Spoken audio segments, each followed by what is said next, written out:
Nshuti bakunzi ba Rio World News 250 nk'uko mumaze kubimenyera, aka ni ka kanya keza tubagezaho amakuru agezweho, yaba aya politike, ay'ibyamamare n'abahanzi, ay'imyidagaduro ndetse n'andi yose aba ari gucicikana ku mbuga nkoranyambaga. Gusa niba ari ubwa mbere uje kuri iyi YouTube channel yacu, reba munsi gatoya y'iyi nkuru ijambo riri mu ibara ritukura ukandeho, uraba ukoze subscribe. Numara gukandaho ku ruhande haraza inzogera, wibuke ukandeho kugira ngo amakuru yose tuzajya tukugezaho ujye uhita ubimenyeshwa ku kanya akigeraho.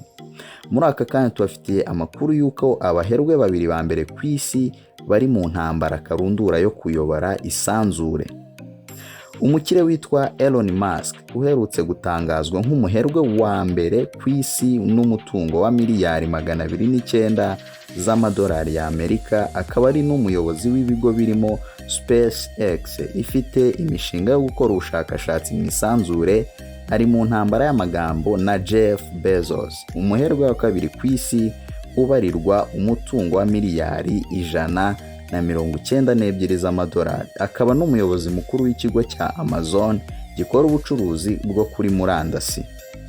Aba baherwe b'inkorokoro barapfa uburenganzira bwo gukorera mu isanzure, ubundi ryakabaye ari irya twese, ariko kuko ryamaze kugaragara nk'ikirombe kizatungura kurishoramo imari magingaya, byamaze kuba isibaniro ry'abakomeye, aho buri wese arishakaho ubugenzuzi kurusha abandi. SpaceX isanzwe ikora ubushakashatsi mu by'isanzure iherutse gutangiza umushinga karundura wo kohereza satelite mu isanzure hagamijwe kugeza murandasi mu bice byose by'isi ndetse no mu byaro bya kure aho itabasha kugezwa.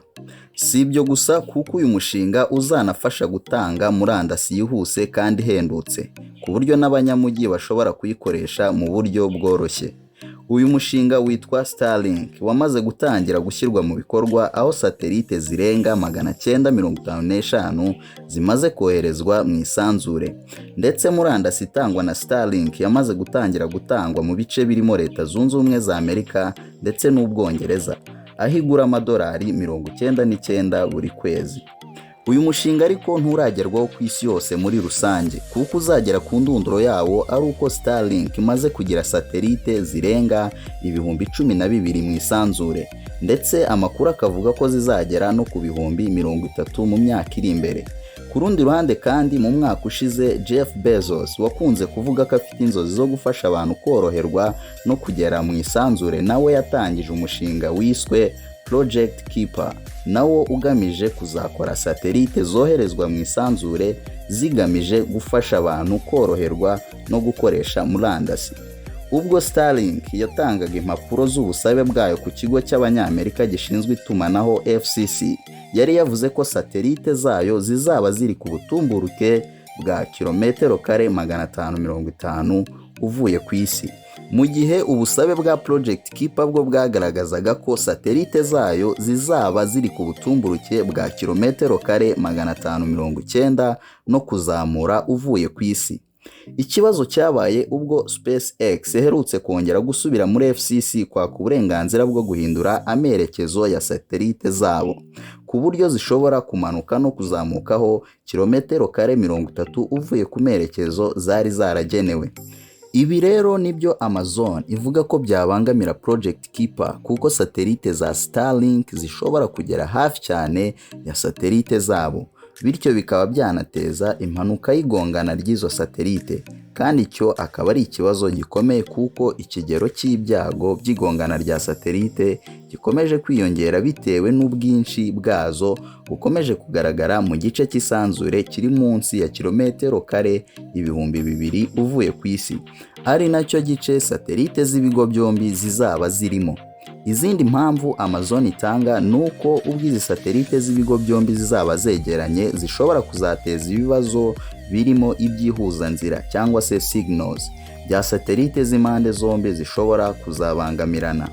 Byongeyeho kandi ko mu gushushanya satelite zizakoreshwa na Project Keeper bitaye ku merekezo ya satelite za Starlink, ku buryo mu gihe bazihindura byateza ikibazo gikomeye ku ikoranabuhanga ry'izo bari kubaka.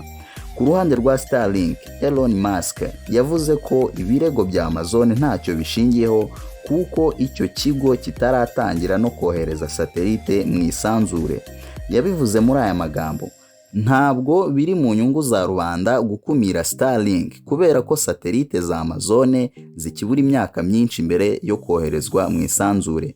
Ibi yabikomoye ku kuba Project Keeper ikiri mu mushinga utarajya mu bikorwa, aho bakiri gushushanya satelite bazohereza mu isanzure, bikaba bizatwara igihe kinini, ndetse amakuru akaba avuga ko bizaba byakozwe bitarenze umwaka wa 2026. Amazon nayo yasubije Musk ivuga ko ibikorwa bye bigamije kurwanya ihangana ry'ibi bigo byombi. Bati impinduka SpaceX ishaka gukora zizaca intege ihangana mu by'isanzure. Birumvikana ko guhagarika ihangana biri mu nyungu za SpaceX ariko ntibiri mu nyungu rusange za rubanda. SpaceX yanatangiye gushyira umushinga wayo mu bikorwa, ivuga ko nubwo uyu mushinga udatanga umusaruro vuba ariko amafaranga azawuvamo azafasha icyo kigo mu mugambi mugari gifite wo kujyana abantu ku mubumbe wa Mars. Amakuru avuga ko SpaceX iteganya ko mu mwaka w'2025 izaba imaze kwinjiza agera kuri miliyari 30 z'amadolari y'Amerika, mu gihe mu bushakashatsi mazemo imyaka irenga 10 bivugwa ko imaze gushora agera kuri miliyari 10 z'amadolari y'Amerika. Nshuti bakunzi ba Rio World News 250, nahangaha inkuru yacu tuyicumbikiye, andi makuru twayimenyaho twazagenda tubamenyesha.